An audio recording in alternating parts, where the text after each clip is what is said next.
आप देख रहे हैं पाकिस्तानी खबरों और तबसरों पर मुश्तमिल यूट्यूब का प्रोग्राम आखिरी शो। बिस्मिल्लाहिर्रहमानिर्रहीम। अस्सलाम वालेकुम नाज़रीन, प्रोग्राम आखिरी शो में आपको खुशामदीद कहता हूं और मेरे साथ मौजूद हैं शाहीन सबाई साहब। अस्सलाम वालेकुम सर। जी वालेकुम अस्सलाम। क्या हाल है जनाब आपके? आप खैरियत से हैं? निकलने का कोई प्रोग्राम बना कि नहीं? आपको तो वहाँ लगता है कि मुस्तकिल ही फंस गए जाके। नहीं सर, ये मैं नहीं फंसा, बल्कि बहुत दुनिया जो है वो वापस आना चाह रही है।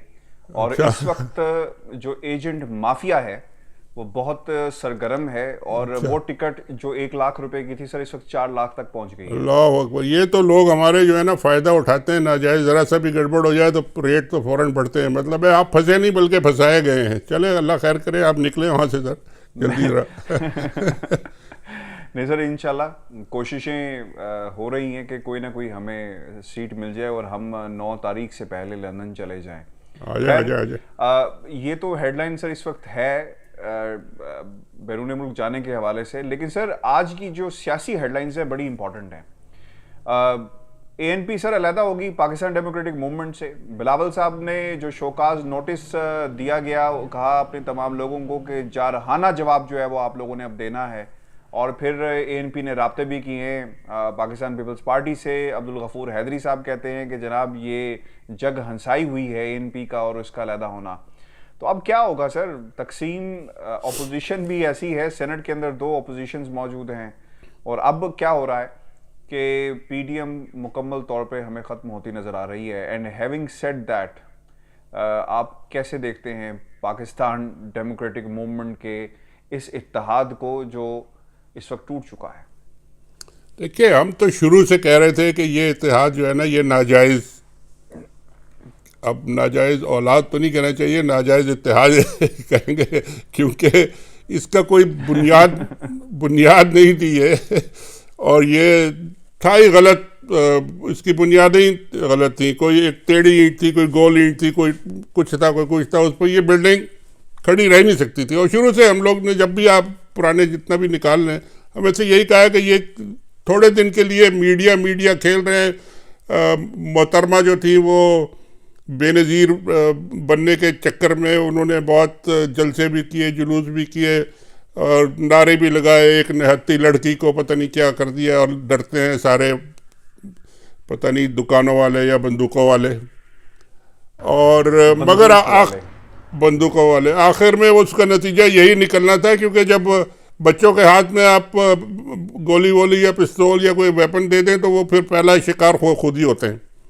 वो यही होना था और हुआ। और अब जो है ना उसका रिजल्ट सामने आ रहा है। आखिर में पीपल्स पार्टी वाले तो पहले ही निकल गए थे। उन्होंने तो इनको ऐसी गोलियां खिलाई कि सब कुछ ले भी गए इनसे और इनको सड़क के बीच में छोड़ दिया कि जाए अब आप। और ANP वालों ने भी फॉर्मल ऐलान कर दिया, सेनेट में भी फॉर्मल ऐलान हो गया, बल्कि और भी ग्रुप बन गए। तो ये तो नतीजा इनका निकलना ही था। और ये मरियम साहिबा की जो तकरीबन 1 साल की सियासत थी, उसने सबसे बेड़ा गर्क जो सबसे ज़्यादा किया वो अपनी पार्टी का और अपनी लीडरशिप का और उनका। और उन बेचारों को समझ नहीं आती, वो जो बड़े बड़े लीडर खड़े हैं, वज़ीर आज़म पुराने और अरस्तु साहिबान और प्रोफेसर साहिबान, के हम बात क्या करें, जवाब क्या दें, बोलें क्या? और वो इस बात पर लड़ रहे हैं कि जी शो कॉज नोटिस नहीं है, ये तो खैर सवाल था तो ये जवाब था। यार आपने कभी सुना है दुनिया भर में कि एक अलायंस बना है पॉलिटिकल, उसमें आप एक दूसरे को शो कॉज नोटिस दे रहे हैं? ये कौन सी सियासत कर रहे हैं दुनिया में? कहीं ऐसी सियासत होती है? उसका जवाब भी फिर इनको मिल गया जो उन्होंने कहा ऐसी तैसी में जाओ, हम तुम्हारे कोई पार्टी है या कोई वो मिलिट्री का बैरक है कि हम यहाँ तुम्हें जवाब देंगे खड़े होके? और वो यही हुआ उसका बस। तो वो उनका तो क्रियाक्रम जिसे कहते हैं ना हो गया। अब बाकी पॉलिटिक्स जो है वो पीपल्स पार्टी वालों ने क्लियर कर दिया है कि जी हम तो पार्लियामेंट के अंदर पॉलिटिक्स करेंगे। और गिलानी साहब जो है, जो लीडर बने हैं, वो कहते हैं हम तो जी इनको भी लेकर चलेंगे और हुकूमत के भी जवाब देंगे और उनको भी सपोर्ट करेंगे और इनको भी करेंगे। वो सारे के सारे गिलानी साहब तो बिल्कुल राह रास्त पे आ चुके हैं। और मेरा ख्याल है जरदारी साहब भी आ चुके हैं। उनको भी समझ आ गई है कि ये पार्लियामेंट के अंदर रहेंगे तो हमारा भी दाल दलिया चलता रहेगा।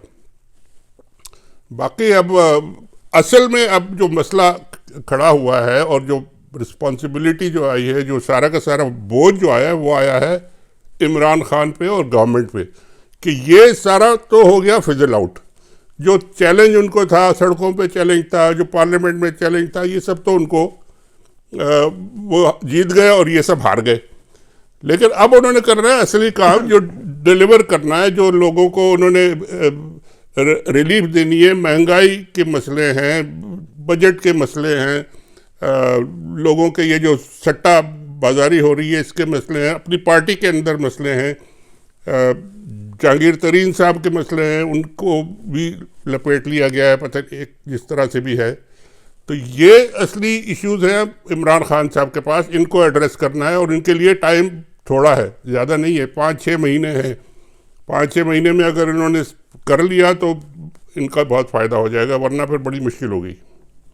सर, मुश्किल होगी ये तो खैर हम देख रहे हैं, मुश्किलात, एक नई ज़िंदगी मिली है इस हुकूमत को और डिलीवर करना बड़ा ज़रूरी है।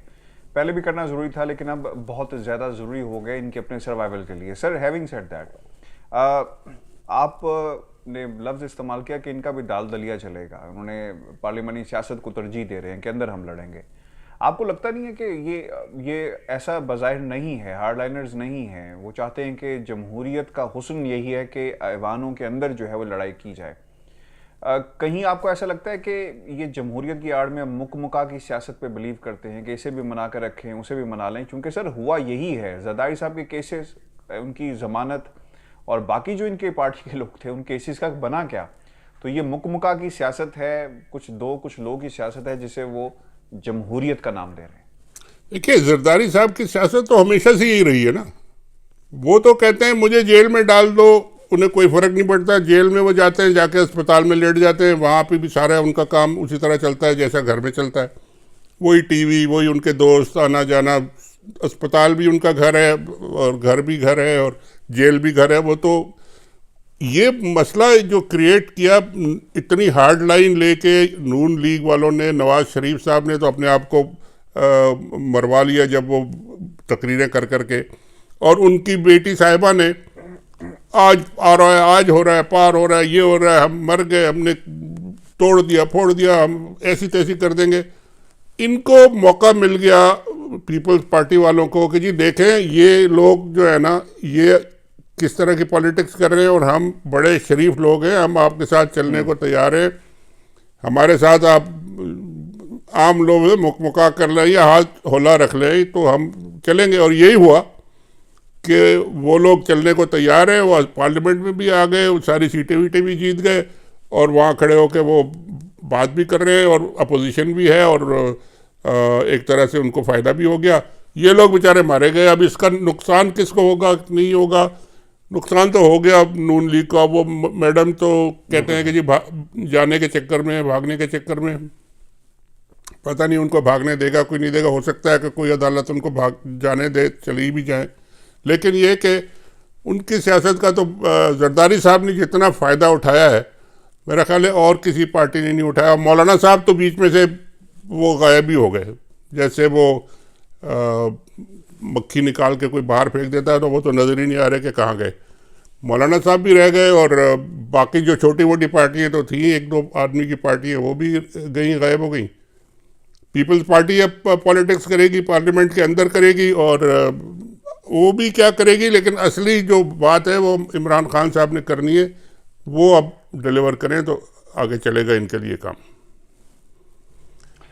ये जो फ़ायदे की आप बात कर रहे हैं ना कि लोग फ़ायदा उठा रहे हैं और जरदारी साहब ने फ़ायदा बहुत ज़्यादा उठाया है किसी की गलती का। अच्छा, एक फ़ायदा किसी की लड़ाई का पाकिस्तान पीपल्स पार्टी भी उठाना चाह रही है। शैला रज़ा साहिबा कहती हैं कि जहांगीर तरीन बहुत जल्दी मुलाकात करेंगे और तय हो गया है। नहीं, वो तो देखिए, ये भी ऐसी बातें हो रही हैं। जहांगीर तरीन, आपके कमेंट से पहले मैं एक जी देखिए जहांगीर तरीन साहब के बारे में अब तक जितनी खबरें आई हैं, लंदन चले गए, भाग गए, वापस नहीं आएंगे, आ गए, केसेस में नहीं करेंगे, वो कर रहे हैं, पॉलिटिक्स छोड़ रहे हैं, पीटीआई छोड़ रहे हैं, सारी खबरें जो है ना गलत साबित हुई हैं और ये वाली खबर भी गलत साबित होगी। शैला रज़ा साहिबा ने पता नहीं क्यों कर दिया, जोश में आके कुछ ज़्यादा ही लोग एक्साइटेड हो जाते हैं। लेकिन ये कि उनका भी मेरा ख्याल है उनके तरतीब आ गई है जहांगीर तरीन साहब की तरफ से कि मैं पार्टी छोड़ के नहीं जा रहा, उनको ज़रूरत भी नहीं है जाने की। और देखिए वो कई दफ़ा कह चुके हैं और मेरा भी आई बिलीव कि जितना प्रॉपर रिकॉर्ड और प्रॉपर ट्रेल और प्रॉपर चीज़ें वो रखते हैं अपने पास, टैक्सेस की और मनी की, और कोई नहीं रखता शायद। जितने भी बिजनेसमैन हैं, जितने इंडस्ट्रियलिस्ट हैं, कंपनी बड़ी बड़ी शुगर माफियाज है जो भी है, उनमें he is probably the most clean. और वो जाके साबित करेंगे और उनको यकीन है कि मैं साबित कर दूंगा and he will be okay. और बाकी लोगों पे जो जब ये मलबा आएगा सारा, तो उनको सबसे बड़ी मुश्किल होगी। तो ये तो जहांगीर तरीन साहब तो मेरा ख्याल है ठीक है जी। हमें भूलना नहीं चाहिए उस रिपोर्ट्स का भी जिसमें कहा गया कि एक्सेसिव बिलिंग की गई और जो रिकॉर्ड था, मशीनरी जहाँ जितनी चीनी बनी, वो सब चीज़ें खैर मौजूद हैं। उसका क्या हुआ वो जब ये जाएंगे वो तो देखिए अदालत, एक और खबर है तो जी, अदालत में जब वो चीज़ें जाएंगी तो उसका पता चलेगा कि ये इसमें से इलीगल कितनी है। अब वो मैं देख रहा था कि उनको जो क्वेश्चन वगैरह भेजे गए नैब की तरफ से, उसमें लिखा है कि जी आपने फलानी फैसला क्यों किया, फलाना क्यों नहीं किया, फलाने से मशवरा आपने किया नहीं किया, आपने शेयर होल्डर्स को बताया नहीं बताया, ये सब चीज़ें डिटेल की हैं। और इसमें आप जब अदालत में जाएंगे तो जाके आपको सबूत साबित करना पड़ेगा, अगर आपने उनको कन्विट करना है कि इसमें कोई लॉ वायलेट हुआ है, कोई गलती हुई है, कोई बेईमानी हुई है, कोई चोरी हुई है। ये चीज़ें साबित करने, आपने मशवरा किया नहीं किया उससे कोई फर्क नहीं पड़ता, बहरहाल वो अदालत देखेगी। लेकिन ये कि ये जहांगीर तरीन को छोड़ें, आपने एक तो इम्पॉर्टेंट जो बात है वो तो आप भूल ही गए हेडलाइन में, वो जो इमरान खान साहब पे कंटेम्प्ट का जो केस चलने वाला है आज शायद वो, हाँ वो भी तो है। भूले नहीं सर, वो मैं जी बिल्कुल इम्पोर्टेंट है। वो ये कहते हैं कि जनाब ये जो तकरीर, जो कॉन्फ्रेंस कॉल्स हुई और आवाम से डायरेक्ट इंटरेक्शन हुआ, उन्होंने कहा कि ये तो जजों के खिलाफ तौहीन कर दी है। सर ये शाहीन साहब, ये आपको याद है वो आसिफ सईद खोसा साहब ने भी इसका जवाब दिया था जब नवाज शरीफ के बाहर जाने के हवाले से बात हुई थी, और कहा था कि ताकतवर का ताना हमें मत दें आप। तो इमरान खान तो कहते रहते हैं ऐसी बातें। नहीं देखिए, ये बातें जो इमरान खान साहब ने उस दिन अपनी पब्लिक से इंटरेक्शन में क्वेश्चन आंसर में की हैं, वो उसमें कोई मुझे नई बात कोई मुझे नहीं लगी। कोई ऐसी बात नहीं लगी कि बहुत बड़ा उन्होंने कोई इल्ज़ाम लगा दिया है या बहुत बड़ा कोई उन्होंने जजों के खिलाफ कोई तोप चला दी है। ये बातें वो हमेशा करते रहते हैं कि जी इंसाफ होना चाहिए दूसरों के लिए, अमीर के लिए अलग होता है, गरीब के लिए अलग होता है। मदीना की रियासत जो है वो है ही ये कि जी एक इंसाफ सबके लिए बराबर होना चाहिए। और ये जो अभी इन्होंने जो बात की थी वो तो बिल्कुल क्लियर थी कि जी मैं अकेला नहीं लड़ सकता, ये उनका कहना है।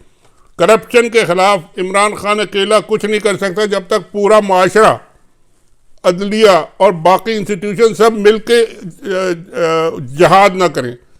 इसमें कोर्ट की और उसकी कंटेम्प्ट कहाँ से आ जाती है ये तो अब अदालत वाले बताएंगे। अब जब केस चलेगा तो कौन सी कंटेम्प्ट हुई है। आज शाहीन साहब सोशल मीडिया पर एक बात बड़ी ज़ेर बहस आई है। मैं सिर्फ उसका जिक्र करूंगा और हम आगे बढ़ेंगे क्योंकि हमारा जो फर्स्ट सेक्शन है वो काफ़ी लेंथी हो गया है। लाहौर हाई कोर्ट ने हुकूमत को शुगर मिलों से चीनी 80 रुपये किलो ख़रीदने से रोक दिया। कमाल हो गया सर, अदालतें ये कर रही हैं तो फिर आप चले तो कैसे फिक्स करेंगे? मैंने सर्वे भी किया था। देखें जी, लाहौर हाई कोर्ट ने अगर 80 रुपये किलो मिलेगी नहीं, क्या करेंगे? बहरहाल अगर सर बिजनेस में और प्राइसेस में और उन्होंने सबने जजेस ने और हाई कोर्ट ने फैसला करना है तो फिर ठीक है, हाई कोर्ट के जज साहिबान जाके 80 रुपये पे या 70 रुपये या 100 पे जितने पे वो बेचना चाहते हैं वो ऑर्डर कर दें तो बिजनेस चलेगा। ये मतलब है कि अनड्यू इंटरफेरेंस जो है ना इख्तियारात से बाहर नहीं होना चाहिए। ये मसले जो है ये बिजनेस वालों के अपने तय करने के हैं और अदालत के मसले कुछ और हैं। ये कोई कानून में नहीं लिखा हुआ कि जी आप पैसे इतने तय करेंगे और इससे ज़्यादा करेंगे तो कानून की खिलाफ वर्जी हो जाएगी। ये सब बातें मेरा ख्याल है अदालतों को सोचना चाहिए। जैसा इमरान खान साहब ने कहा था वो बिल्कुल ठीक कहा था कि करप्शन को रोकना सबका फ़र्ज़ है और उसमें अदालत भी शामिल है। बाकी किस तरह वो करते हैं, क्या रोकते हैं, किस तरह रोकते हैं, यह जजों का काम है। जजों की भी क्रेडिबिलिटी ऑनलाइन है, ये बात भी आप ज़रा गौर कर लें। सेपरेशन ऑफ पावर का कॉन्सेप्ट शाहीन साहब इसीलिए है जिसको बिल्कुल। तमाम इदारों को मरकूज़ खातिर रखना होगा, फिर जो है वो मुल्क आगे बढ़ेगा। ओके, बिल्कुल ठीक कह रहे हैं आप। शाहीन साहब, हमारा जो पिछला प्रोग्राम था, आखिरी शो, मीडिया सेक्शन, वो बहुत हिट हुआ है। उसका फीडबैक इतना ज़बरदस्त आया कि वो लोग सिर्फ पढ़ने की हद तक नहीं है, इन्होंने लोगों ने इसे इतना एब्जॉर्ब किया है, उन्हें अपना वक्त याद आ गया कि जनाब हमारे साथ क्या होता रहा और मीडिया की जो इंडस्ट्री है वो कैसी है। लोगों ने आर्टिकल्स लिखे हैं, अवैस तौहीद साहब ने लिखा है, तो इंस्पिरेशन तो सर मिल रही है लोगों को। एक जहद जिसका आगाज़ हमने कर दिया, एक नई जहद जो है वो बख्शी है। अवैस तौहीद साहब के सर साथ मैंने काम किया है, ओटी मशहूर हैं हमारी इंडस्ट्री के अंदर। वो ARY के भी डायरेक्टर न्यूज़ रहे, वो जियो में भी रहे, इंग्लिश के अंदर रहे, फिर वो दुनिया टीवी में भी रहे, तो काफ़ी सर उन्होंने काम किया है। और मैं आप उस पर कमेंट करने तो मैं एक छोटी सी उनके बारे में बात बता दूं, क्योंकि वो भी विक्टिम रहे हैं। जब दुनिया टेलीविजन में उन्हें लेकर गए लोग, और जब वो जा रहे थे तो उन्होंने कहा कि जनाब ये भेड़ चाल मुझसे नहीं होती कि आप 5 मिनट बाद पूछें कि यार ये टिकट क्यों नहीं चला, ये खबर क्यों रुक गई, वगैरह वगैरह। उन्होंने नवीद काशिफ साहब जो थे उस वक्त डायरेक्टर HR थे, उन्हें बुलाकर कहा कि भाई ये तुम्हारी चाबी गाड़ी की और मेरी जान खुदा के लिए छोड़ दो और प्लीज अस्सलाम वालेकुम। वैसे ही दुनिया टीवी का एग्जिट का हाल था। बिल्कुल आप सही कह रहे हैं। देखिए, हमारा जो मीडिया का जो सेक्शन था उस पर मोटी मोटी हालांकि बातें हमने की थी। बहुत बड़ा ये सब्जेक्ट है, बहुत फैला हुआ सब्जेक्ट है, इस पर बात करना आप पूरे घंटों बात कर सकते हैं, मगर हमने सिर्फ उसका मेन टच किए थे कि है क्या, और उसका रिएक्शन भी बहुत आया। लोगों ने कहा आज तक ये बात भी किसी ने नहीं की है मीडिया में बैठ के कि ये क्या है, लार्ज बॉडी कैसी है, कौन है, क्या नहीं है। मुझे कई लोगों ने मैसेज भेजे, आर्टिकल्स भेजे। वैस साहब का तो आपने नाम लिया, उनके तो आर्टिकल का नाम ही बड़ा ज़बरदस्त है, पाकिस्तानी सहाफ़त आग का दरिया। उन्होंने, हालांकि उनका जो आर्टिकल है वो ज़्यादातर प्रिंट मीडिया के बारे में है। आग का दरिया उन्होंने लिखा है, इलेक्ट्रॉनिक में बहुत कम उन्होंने लिखा है, लेकिन हम तो ज़्यादातर इलेक्ट्रॉनिक में बोले थे। इलेक्ट्रॉनिक के बारे में ही मुझे लोगों ने बताया कि जी आपने जो ये चैनल्स के ओनर्स और ये क्या करते हैं और क्या करते थे, इसमें बारे में ज़्यादा डिटेल में बात नहीं की। और भी बड़ी बड़ी इसमें ग्रुपिंग्स हैं। कई चैनल्स तो ऐसे हैं जो सिर्फ अपना बिजनेस बचाने के लिए, यानी 3-4 के नाम लिए उन्होंने जो कि एजुकेशन की फील्ड में है, जिनकी यूनिवर्सिटियाँ हैं या कॉलेजेस हैं, या बहुत सारे लाहौर में हैं, दुनिया वाले हैं, 92 वाले हैं, और भी 1-2 हैं। और उसमें कहा, ये बताया ये लोगों ने, अब मैं स्पेसिफिक किसी का नाम नहीं लेता अभी, लेकिन उसने कहा कि ये एजुकेशन का जो सेक्टर है इसमें एफिलिएशंस बाहर की यूनिवर्सिटीज़ के साथ इन हमारे पाकिस्तानी यूनिवर्सिटीज़ की हैं, और उसमें बड़े घपले। वो लोगों को कहते हैं जी फलानी यूनिवर्सिटी से आपको डिग्री मिल जाएगी और आप उसके साथ इतनी फ़ीस दें और ये करें, और इतने साल में आपका डिग्री हो जाएगी, डॉक्टरेट हो जाएगी, ये हो जाएगा, वो हो जाएगा।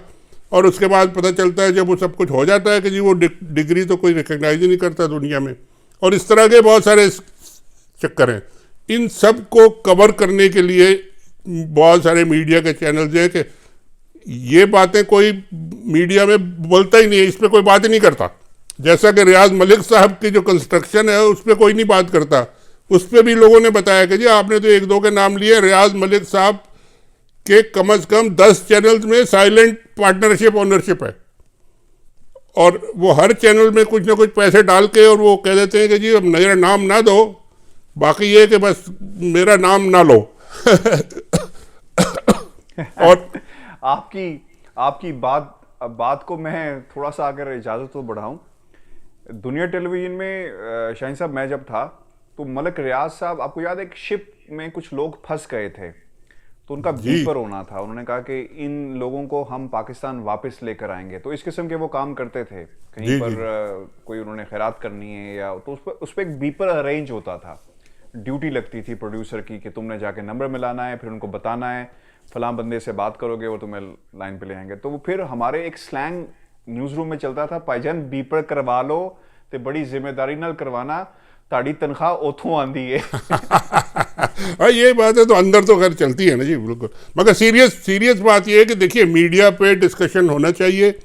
मीडिया के जो सीनियर लोग हैं, जो आजकल कहीं डायरेक्टली अगर कहीं काम नहीं कर रहे, उनको चाहिए थोड़ा सा टाइम निकाल के लिखें और एजुकेट करें और पॉइंट आउट करें कि क्या गलती है।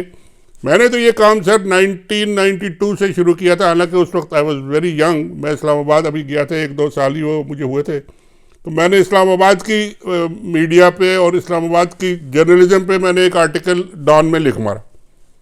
वो आर्टिकल छप गया, वो इतना हिट हुआ कि मुझे ज़मीर नियाज़ी साहब का फ़ोन आया, बड़े ज़बरदस्त। वो हमारे उन्होंने किताबें लिखी हैं प्रेस के ऊपर। उन्होंने कहा मैं आपका आर्टिकल जो है ये अपनी किताब में छापना चाहता हूँ। मैंने कहा जी बिस्मिल्लाह, आप इससे ज़्यादा मेरी क्या इज़्ज़त अफजाई होगी कि आप अपनी किताब में आर्टिकल छापें। और उन्होंने छापा। उनकी ये किताब थी, मेरे पास ये इत्तेफाक से पढ़ी भी हुई है, ये उसका प्रेस अंडर सीज, ये उनकी दूसरी किताब थी। इसमें उन्होंने पूरा आर्टिकल छापा। फिर उसके बाद मैंने 2000 में एक और आर्टिकल लिखा डॉन के लिए। वो डॉन वालों ने कहा ये बहुत सख्त है, हम नहीं छाप सकते। वो फ्रंटियर पोस्ट में वो छप गया। हालांकि मैं डॉन में काम कर रहा था, फ्रंटियर पोस्ट में वो छप गया और वो अभी भी नेट पे मौजूद है। उसका टाइटल ही ये था कि वो डर गए। उसका टाइटल था who will bell the big fat cats. ये कैट सारी मीडिया के लिए big fat cats for the media people. और उसमें मैंने जितने भी उस वक्त लोग थे सबके नाम लिए थे, और all of them, Najam Sethi तो मलिया लोधी तो हसैन हक्कानी तो एवरीबडी। वो अभी भी वो इट इज़ अ गाइडलाइन कि जी मीडिया में क्या होना चाहिए, कैसे होना चाहिए। तो ये हमारे जितने सीनियर्स हैं उनको लिखना चाहिए कि जी आजकल की ये जो इलेक्ट्रॉनिक मीडिया में जो कुछ आ गया है, ये बीमारियां जो आई हैं, इसको हम कैसे रोकें, क्या करें क्या ना करें, किस तरीके से मीडिया हाउसेस को चलाना चाहिए और इसमें प्रोफेशनलिज्म लाना चाहिए सर। असल बात ये है। और सर, मैं आपको ये तो इसे जी जी अभी हमारा जो आखिरी सेक्शन होगा उसमें मैं आपको एक छोटा सा ज़ाती किस्सा भी सुना दूंगा कि मीडिया को कंट्रोल कैसे किया जाता था पॉलिटिकल गवर्नमेंट्स के थ्रू। एक तो डंडा मारी होती है ना, डंडा मारा, पकड़ लिया। मेरे घर पे भी घुसाए लोग, पिस्तौल निकाल के बच्चों को डराया, ये किया वो किया। इस तरह के कई वाक़यात होते हैं। किसी को उठा लिया, किसी को थप्पड़ मार दिए, किसी को कुछ। तो ये एक और तरीका भी था जो आपको मैं अभी एक दूसरे इस सेक्शन में सुनाऊंगा। लेकिन ये कि मीडिया को डिस्कस करना बड़ा ज़रूरी है सर। ये जिस तरीके से हम जा रहे हैं ये सही नहीं है सर। इंशाल्लाह सर, मेरे पास 3 वाक़यात हैं। मैं नहीं चाहूँगा कि हम उनको आज ही के, क्योंकि प्रोग्राम काफ़ी लेंथी हो गया है। हमारे सर जर्नलिस्ट हैं इमरान रियाज, बड़े ज़बरदस्त किस्म के जर्नलिस्ट हैं, यंग हैं और बड़ा अच्छा काम कर रहे हैं। उनसे ये बात खैर उनको भी नहीं पता, जो मैं बात इंशाल्लाह हम अपने अगले प्रोग्राम में ज़रूर डिस्कस करेंगे कि उनके साथ क्या होता रहा। जब उठ के जाते थे, दुनिया टीवी में उन्होंने काम किया, तो पीछे से जो गुफ्तगू होती थी मैनेजमेंट की, आई वॉज आई विटनेस, तो मैं आपके सामने वो रखूंगा। और अगले इंशाल्लाह प्रोग्राम में सर आपकी इजाज़त से हम उसका भी जिक्र करेंगे कि दुनिया टीवी जब ये ज़मीन खरीदी गई तो पैसे सर कैसे दिए गए। एक मेरी रिसेंटली मुलाकात हुई एक बैंक मैनेजर से, सर उसने मुझे पूरी कहानी बताई। उन्होंने कहा ये पापड़ वाला, ये फलाम वाला जो है ना, ये भाई इधर नहीं है, इधर भी है। तो मैं आपको सर वो भी किस्सा सुनाऊंगा और अपने व्यूअर्स को भी हम सुनाएंगे। तो सर ये वाकई अब तो सर वक्त आ गया, अब हमें किसी से डर नहीं है। ना यहाँ पे सर कोई सेंसर मशीन लगी है, ना डिलिंग मशीन लगी है कि एक मैनेजर, मीडिया मैनेजर उठ के जाके हमारी ये सारी बातें काट देगा। और सर करे भी तो कोई फर्क नहीं पड़ता, हमें अपनी बात करनी चाहिए जो करनी चाहिए। बिल्कुल ठीक है, करेंगे सर, करेंगे, बिल्कुल करेंगे सर। शाहीन साहब, किस्सा ने सदी का है और ये सेक्शन मुझे तो हमेशा से अच्छा लगता है, हमारे व्यूअर्स को बहुत अच्छा लगता है। आपके साथ कभी सर वाकया हुआ कि आपको किसी ने कहा हो कि यार इसको कंट्रोल करो, ये बहुत जो है वो प्रॉब्लमेटिक होता जा रहा है? कभी किसी ने कोशिश ऐसी की कि शाहीन से भाई यार ये काबू में नहीं आ रहा? इरफान, हमने मीडिया पे अभी थोड़ी बहुत बात की, लेकिन मैं एक अपनी पर्सनल जो किस्सा आपको आज जो बताने लगा हूँ वो भी मीडिया से ही रिलेटेड है। और वो जरदारी साहब के दौर का किस्सा है, जब वो प्रेसिडेंट थे। और उस वक्त मैं एडिटर था न्यूज़ का, और जरदारी साहब का और हमारे मालिक जो थे मीर शकील रहमान साहब, उनका बचपन की दोस्ती है, स्कूल कॉलेज के ज़माने की दोस्ती है, और आपस की दोस्ती भी है, उनकी राइवलरी भी है, उनकी लड़ाइयाँ भी हुई हैं बहुत। वो एक दूसरे को नीचा दिखाने की कोशिश करते हैं, लेकिन दोस्ती पुरानी है। कई दफ़ा मेरे सामने बैठ के वो जरदारी साहब उनको कहते थे, शकील जंग उनका नाम का, शकील जंग तेरा क्या हाल है शकील जंग। और वो जरदारी साहब की क्लबों में लड़ाइयाँ होती थी, तो बाकी जो जवानी की जो लड़ाइयाँ होती हैं वो सारी उनके गैंग्स भी थे, उनके सब कुछ था। तो वो उस वक्त मैं चूँकि लिखता था जरदारी साहब के बारे में, काफ़ी कुछ लिखता था और बड़ा सख्त लिखता था, इन्जॉय करते थे। शकील रहमान साहब वो खूब मज़े लेके छापते थे, तो कंट्रोल में नहीं आ रहा था हम जरदारी साहब के कि किस तरीके से हम इनको कंट्रोल करें, इस जंग ग्रुप को। और ये जो राइटिंग हमारे ख़िलाफ़, वो काबू में नहीं आ रहा था। तो उन्होंने फिर एक तरीका निकाला, एक और तरीका, और वो तरीका ये कि मेरे एक बहुत अजीज़ दोस्त हैं जो बड़े सीनियर ब्यूरोक्रेट थे, 22 ग्रेड तक वो गए, उसके बाद वो एक इंटरनेशनल कमीशन के चेयरमैन रहे, अमेरिका, अफ़गानिस्तान, पाकिस्तान के एक एग्रीकल्चर कमीशन के चेयरमैन रहे, फिर डायरेक्टर जनरल रहे, यूनाइटेड नेशंस के वो एडवाइज़र रहे पाकिस्तान गवर्नमेंट के। अभी भी वो हाल ही में वो रिटायर हुए, लेकिन खैर उनको उन्होंने कोशिश की कांटेक्ट करने की। और किस तरीके से की वो मैंने कोशिश की उनसे कि जी आप खुद ही बताएं, क्योंकि मैं बताऊंगा तो वो कुछ हो सकता है इधर उधर मिस हो जाए। तो आप उनका नाम है मलिक ज़रूर अहमद साहब। वो वाशिंगटन में यहाँ एम्बेसी में भी रहे काफ़ी साल, फिर वो बहुत करीब रहे नवाज़ शरीफ गवर्नमेंट के भी, फिर वो करीब वो बाकी गवर्नमेंट्स में भी रहे, वो बहुत पोजीशन पर रहे। मगर हमारी दोस्ती उनसे पर्सनल लेवल की थी, कोई ऐसी नहीं थी। तो उनको मैंने कॉल किया और मैंने उनसे कहा कि जी आप हमें बताइए कि क्या किस्सा हुआ था, किस तरीके से जरदारी साहब के जो सबसे इफ़ेक्टिव जो ब्यूरोक्रेट थे, सलमान फ़ारूकी साहब। सलमान फ़ारूकी वो नाम है जो हर गवर्नमेंट में सलमान फ़ारूकी साहब रहे, बहुत ज़बरदस्त किस्म के ब्यूरोक्रेट, डिलीवर करने में मास्टर, चाहे गलत काम हो, चाहे सही काम हो, चाहे अच्छा हो बुरा हो, ही वुड डू इट। तो उनको लगाया गया कि जी जंग ग्रुप को और मुझे कंट्रोल किया जाए। तो मैंने फिर मलिक साहब को फ़ोन किया कि जी आपको अगर याद हो तो आप किस्सा सुनाएं। तो उन्होंने थैंक टू हिम, उन्होंने मुझे सुनाया, मैंने वो रिकॉर्ड किया और मैं आपको सुनाता हूँ। सुनिए सर। जनाब ज़हूर मलिक साहब, बहुत शुक्रिया आपने कॉल रिसीव की। आप पाकिस्तान में बहुत ही ज़बरदस्त पोजीशन पे रहे हैं। आप चेयरमैन थे America, Afghanistan, Pakistan joint territorial commission के। और उस वक्त ये बात मैं कर रहा हूँ जब जरदारी साहब की दोस्ती थी। मुझे सिर्फ आपसे एक बात पूछनी है, जरदारी साहब और उनका जो स्टाफ था, और ख़ासकर उनके जो बड़े एक ब्यूरोक्रेट थे जनाब सलमान फ़ारूकी साहब, वो मीडिया को किस तरीके से कंट्रोल करते थे, किस तरीके से हैंडल करते थे, वो तो हमने भी देखा है। लेकिन आपके साथ भी एक वाक़या आया था, क्योंकि उनसे कोई कंट्रोल में नहीं आ रहा था, तो उन्होंने क्या आपसे कहा था, आपको रिकॉल कर सकते हैं क्या? बड़ा आपने पुरानी बात याद दिला दी। हाँ बिल्कुल, बहुत मेरे दिल में असल में इज्जत है इनकी, जो है सलमान फारूकी साहब की। बड़े सिविलाइज्ड, हाईली कल्चर्ड मैन। वो इस तरह नहीं मीडिया को तंग करते थे जिस तरह बाकी लोग करते रहे। हाँ ये हुआ कि उन्हें भी इल्म था कि आपके मेरे पुराने अच्छे गहरे ताल्लुकात हैं। तो उन्होंने ये एक दफ़ा असल में मुझे, हमें कई दफ़ा देखा इकट्ठा, और मुझे उन्होंने कहा कि भाई आप हमें ज्वाइन कर लें। एक दफ़ा दो दफ़ा कहा, तो मैंने समझ नहीं आई कि मैंने किस कैपेसिटी में ज्वाइन करना है। तो एक दफ़ा फिर ये हुआ कि आप और मैं क्लब में बैठे थे, इस्लामाबाद क्लब में, और इन्होंने हमें देखा और हेलो हेलो की, और फिर मुझे कहा जी आप मुझे मिले। खैर मैं उन्हें मिलने नहीं गया, मगर एक जगह हम खाने पे फिर इकट्ठे हो गए, क्योंकि इनके जो थे ना, इनकी जो बेटी है उसकी शादी हुई है, मेरे एक दोस्त है अख्तर हसन खान, उनके बेटे से। और अख्तर हसन खान की वाइफ और अनवर जाहिद की वाइफ सिस्टर है, तो मेरे बड़े करीबी ताल्लुकात थे, बड़ी इज्जत और एहतराम की। तो खैर मैंने कहा जी आप कहाँ मुझे लगाना चाहते हैं, क्या प्रॉब्लम क्या है? उन्होंने कहा भाई कोई प्रॉब्लम नहीं है, आप हमें ज्वाइन कर लें secretary to the president. Post खाली है, ये हो क्या गई क्या है। क्या सेक्रेटरी टू द प्रेसिडेंट? हाँ, secretary to the president. It's a very high post, very high important post. ठीक थी, हाई थी, ठीक ही थी। बहरहाल मुझे उन्होंने ये कहा तो मैंने कहा जी मैंने मजाक में कह दिया, मैंने कहा जी आप चाहते हैं कि मैं जेल चला जाऊं, कि दस्तखत करूं वो वहां जहां आप नहीं करना चाहते?